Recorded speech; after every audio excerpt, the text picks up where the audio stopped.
এতগুলো যোগ্য শিক্ষক শিক্ষাকর্মী, আজকে শিক্ষাকর্মীদের বেতন বন্ধ, তাদের সংসারগুলো কি করে চলছে, তাদের বাবা মায়ের চিকিৎসা কিভাবে হচ্ছে, ওষুধ কিভাবে হচ্ছে, একই অবস্থা আমাদেরও হবে কয়েক মাস পরে। আপনারা অনেকে বললেন এটা করলেন না, ওটা করলেন না, অমুক ফাইল করলেন না, আর কত করবে? সঠিক বিচার দেওয়ার দায়িত্বটা কার ছিল? সুপ্রিম কোর্টে। এতগুলো কেস ফাইল হয়েছে, এতগুলো এসএলপি হয়েছে, এতগুলো রিভিউ হয়েছে, এতবার হাইকোর্টে আমরা লড়াই করেছি, সুপ্রিম কোর্টে করি, জানে না কাদের বিরুদ্ধে অভিযোগ, কাদের বিরুদ্ধে অভিযোগ নেই, কেন তারা স্ট্যান্ড নিতে পারেনি, কেন মুখটা ফাইল হয়নি বলেই আটকে আছে, কেন তারা পরীক্ষাটাকে সবচেয়ে উত্তম পন্থা বলে অবলম্বন করছে, কেন অন্য কোনো পন্থা অবলম্বন করে আমাদেরকে স্কুলে ফেরানোর ব্যবস্থা করছে না বিচার ব্যবস্থা, বিচারক? যে শিশু ভূমিষ্ঠ হয়ে গেছে তাকে আবার জোর করে গর্ভের মধ্যে প্রবেশ করানোর মতো ব্যবস্থা হয়ে যাচ্ছে এটা।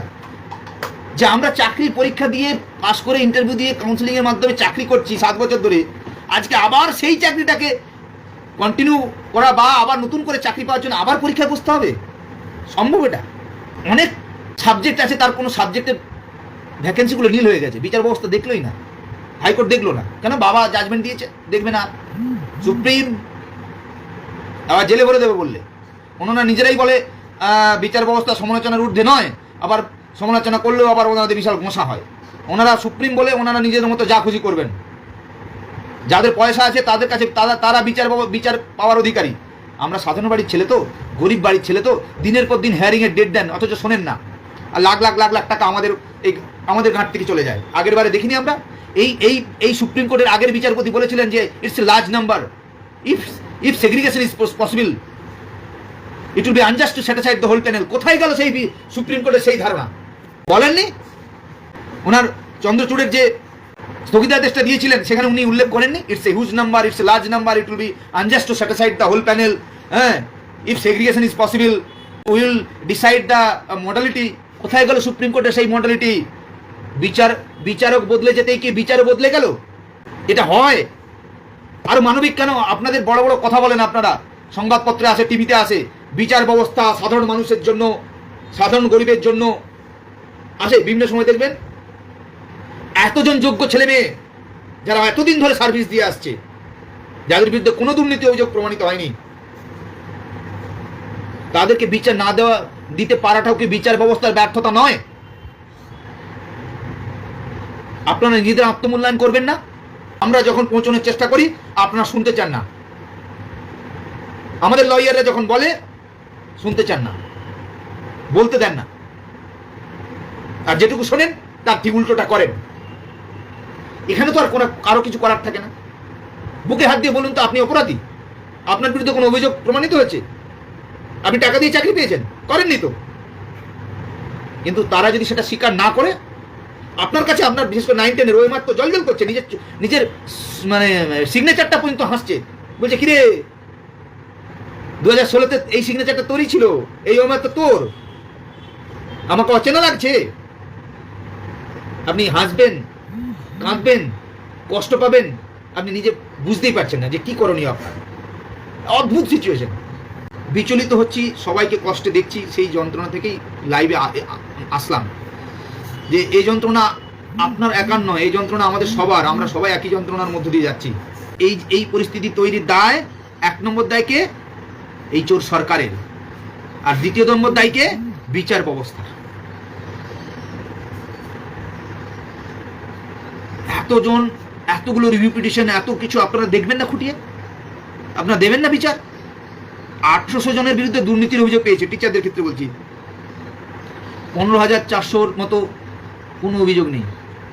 তাহলে আপনাদের যে বিচারপতির বাড়িতে আগুন লাগার পরে যে দমকল গিয়ে টাকা উদ্ধার করেছিল, তাহলে কি আপনাদের সবাইকে রিজাইন করবেন,